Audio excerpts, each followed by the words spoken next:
Hello and welcome to the Sports Bench with Greg and friends. Today we're going to talk about the Kansas City Chiefs, the upcoming draft, and the plan through the entire next year.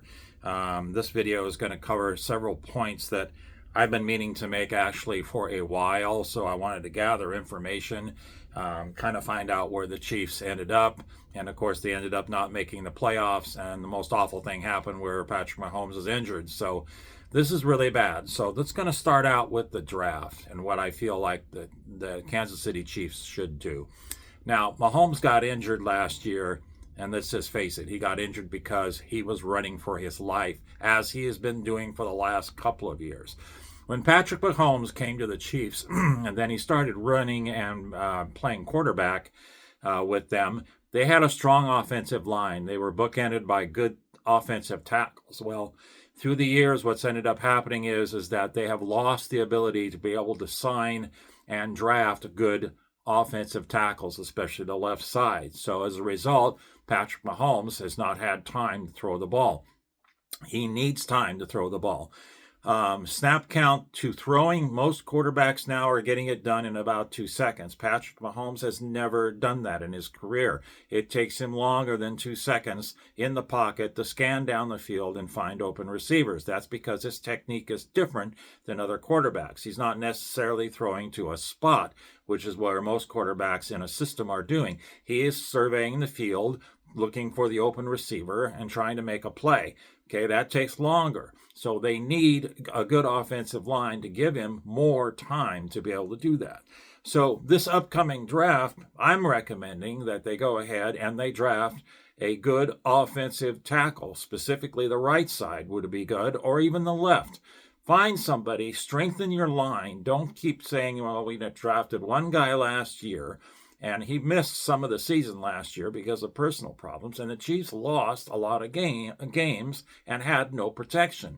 They need to clarify this and make sure that they have depth on the offensive line.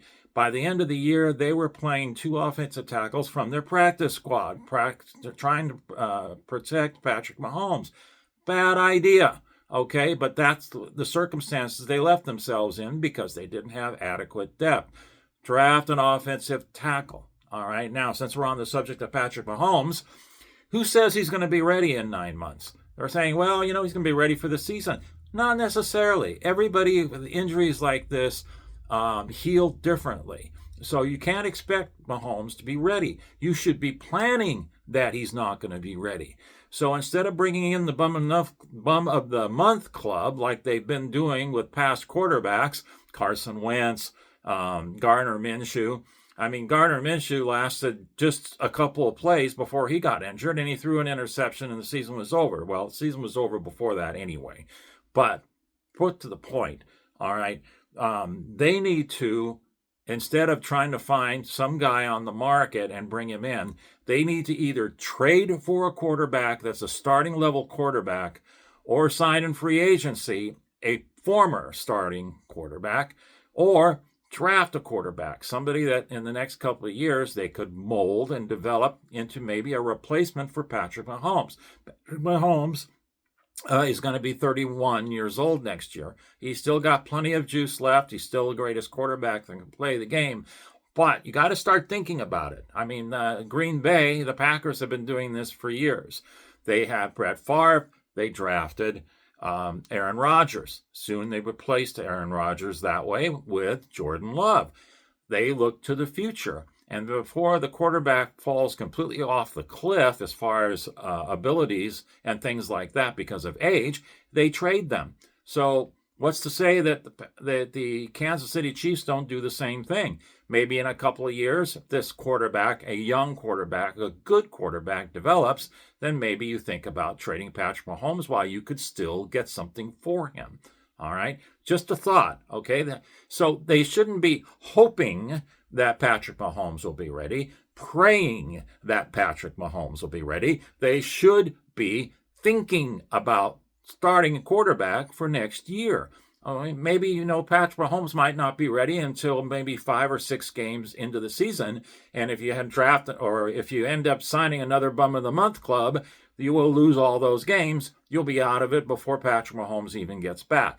So let's draft a quarterback at the second position. In the second round of the draft a rookie quarterback, somebody that can grow into Andy Reid's system, go through the OTAs this next summer, go through all the preseason games as a starter, and then start the season. You have a halfway decent chance of winning some games, and this kid could develop. So I'm not recommending any particular quarterback, but by the second round where they're drafting in the 9th spot, they should be able to find a decent quarterback to be able to develop and mold. And that's my 2 cents on that. Let's draft a quarterback, okay? Even though everybody's saying, oh no, we have Patrick Mahomes. He's not going to be ready by next year. So maybe he might not even be ready for playing the whole year. Who knows? Everybody develops and heals differently. So they should be not hoping.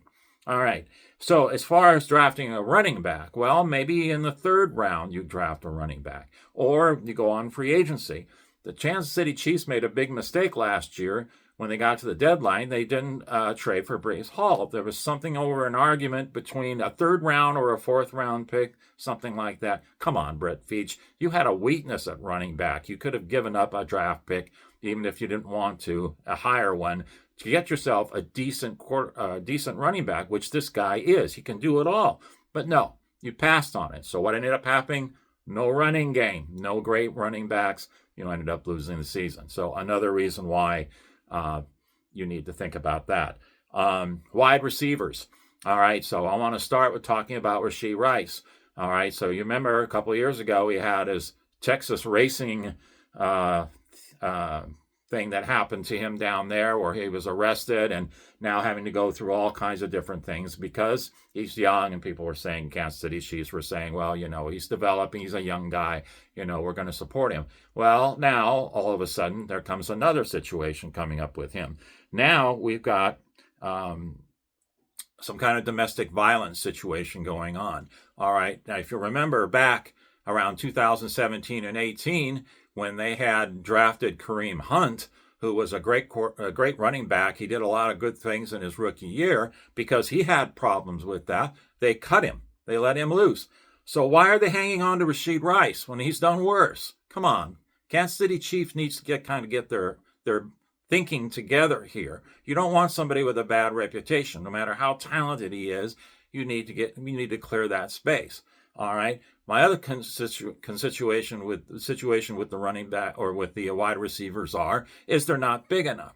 Yeah, they drafted Xavier Worthy because of speed. He was fast, but he's not a very big guy. So teams have figured out that what you have to do with somebody who's a speedster is you have to slow him down from the block, from when he starts taking off and running. So you bump him, you slow him down, and then when he gets down the field, him and Mahomes can't get anything together because he's off on the timing. You need to have a wide receiver who can catch anything, jump over guys. So you need a bigger receiver. You need somebody who's fast, who's big, that can do those kind of things.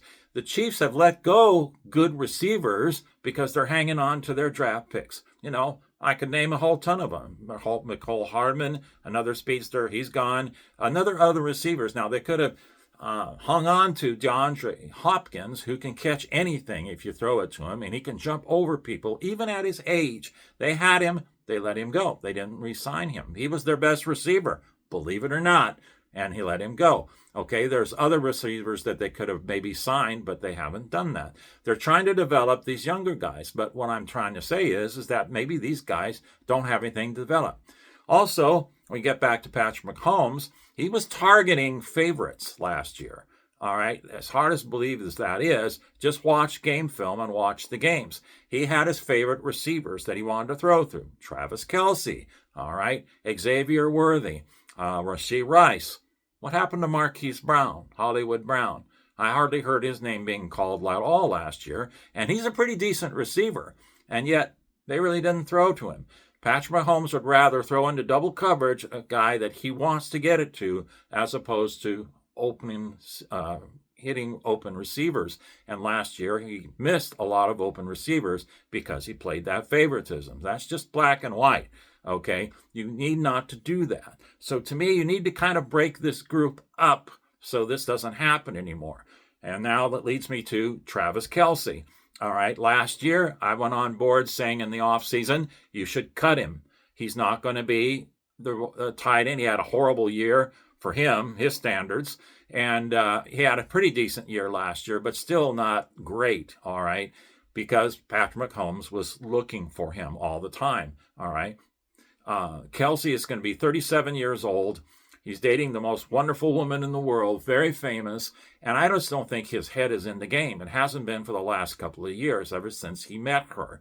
All right, he's slowed down. He's slower than a snail. He does get open, but it's because Patrick Mahomes is still looking for him as a priority. If he wasn't, then he probably have not been being thrown to. Look, Travis Kelsey has been a valuable team member of the Kansas City Chiefs. He's been a great tight end, one of the best in the game, but it's time to go. All right. The Kansas City Chiefs have had a philosophy for many years of going ahead, and once players get over in their 30s, plus 30, 31, 32, you let them go and you sign or you draft younger players. They've been doing this for years. So why aren't you doing this with Travis Kelsey, who's 37 years old? Because of reputation? I mean, I'm actually hearing from the media, whether it's true or not, is the Chiefs are waiting for Travis Kelsey to make a decision. Why the heck are you doing that? I would just basically tell him, look, you've been a great tight end, but you know what? If you want to keep playing, go sign with someone else. We need to find fast, younger tight ends who can catch the ball all the time because they can get their heads around everything, and they're basically fast enough where they can get open. Okay, so this needs to be broken up. We don't want Travis Kelsey back. All right, going on down. Coaching. All right, special teams last year was pretty bad when you think about it. Dan Taub has been with the Chiefs for a long time. He's a good buddy of Andy Reid, but Andy Reid has been making some firings, and Dan Taub needs to be one of them. All right, we need a new special teams coach, and it's just the way it is. You need to move on. You need to not keep connections together and run like a mom and dad pop shop. All right, you need to get rid of Dan Taub. He's not valuable to you anymore. All right, just a business decision. Bringing back Eric Bieniemy was wonderful. This is a great offensive coordinator, and the Chiefs really lost something when they went to Nagy and Bieniemy left. Okay, there were no more great offensive plays. They were playing pretty standard, boring football and very predictable. With Bieniemy, they'll be back to maybe putting in some trick plays and making some schemes that makes them keep other teams guessing. So this is a great hire, having Bieniemy back. Chris Jones, all right. 31, going to be moving on to 32. He's started the last couple of years of his contract. Chris Jones has been wonderful on defense, but he's the only guy on that line that's been wonderful. Everybody else has been mediocre. They haven't got pressure on the quarterback because Chris Jones is being double teamed all the time. All right, and that's not a fault against him. He's still a great player. But if they follow the Chiefs' mentality the last number of years, now would be the time to trade Chris Jones and get maybe up to 3 number 1 draft picks for him, because he's still the greatest tackle in football. You have to give up something to get something. And I think it's time. Chris Jones, this wonderful guy that he is, and there's no shame on him. He is a wonderful defensive tackle, one of the greatest to play the game. But I think it's time. It's time for the Chiefs to move on and not get personal about this. All right. Trent McDuffie. If you do move Chris Jones, you probably can sign Trent McDuffie, who is one of the best cornerbacks in football. And he's going to demand a big salary. So it's time to make a decision on that. The way I'm hearing it is, if they keep everything together and keep Chris Jones, they're going to let Trent McDuffie walk, which is too bad, because, he's just going to go to another team and be a great player, because the Chiefs just don't have enough money in the pocket to be able to pay him. Talked about Andy Reid being too comfortable with his coaches. I also think the players and the whole organization is basically too comfortable with Andy Reid. All right, Andy Reid's been a great coach, but maybe it's time for him to move on as well. I'm not saying that they should. I'm just saying that maybe it should be under consideration. Everybody and the players, everything, all respect Andy Reid, but it gets to a point where maybe the players stop listening because the coach has been there so long. All right, they're too comfortable. It's too mom and pop organization. So maybe they need to get somebody in there that's aggressive, that's going to demand accountability along with Bieniemy, and change this whole landscape a little bit. And that's what I'm recommending, is that they need to soon start considering that. If the Chiefs don't make the playoffs this next year, they might want to consider making that change, because that makes the third year where basically they have not been effective. Their offense, to be honest, it's just been too predictable, and it just hasn't been efficient enough. When you consider that they came out against the Chargers last year, first game of the season, I would think they would have a chip on their shoulder after getting blown out by the Eagles in the Super Bowl. I mean, that was embarrassing. So they want to come back and say, hey, you know what? We're going to come and we're going to kick everybody's butt. I would think they would have that chip on their shoulder. But what happened when the Chargers came out and played them? The coaches said after the game, because they lost, well, we came out flat. We didn't have any energy. Why the hell not? Come on. I mean, you got beat in the Super Bowl and embarrassed. You don't want to come out and want to play better. You come out, you're flat. You have no energy. You're too comfortable with the group. You know, Andy Reid is not getting the results out of them because they didn't execute. And that's execution is on the coaches. So they need to change this. Otherwise, we're going to see the same thing next year. It'll be some, hopefully BME brings some strictness back to the team, brings back some structure and accountability, but I don't know if he can do it on his own. All right. I think I've covered everything in this video, and I know it's been kind of a harsh truth, but the Kansas City Chiefs need not to just pivot and make a change. They need to make right now, while Mahomes is injured, they need to make a total reconstruction effort, and they need to support their offensive line. They need to build something that'll protect Mahomes. Why keep going every year with no protection for Mahomes? He's just going to get injured again. So let's make it a priority. Sign or draft offensive line first. Get yourself a young backup quarterback for now that can be a starter, okay, and develop him under the system. And he might be a great quarterback. Third round, draft a running back, because you definitely need one. Whether you're going to get a great one or not, who knows? But, you know, we need to get somebody that can compete with Rashard Smith. Definitely, I don't think Kareem Hunt will be back. I think Isaiah Pacheco is at the end of his use with the Chiefs. So that's a real big need, along with wide receiver. So that's my video for tonight. Thank you for watching. If you liked my video, please like. If you'd like to subscribe, please do. You guys have a great night. We'll talk to you later. Bye-bye.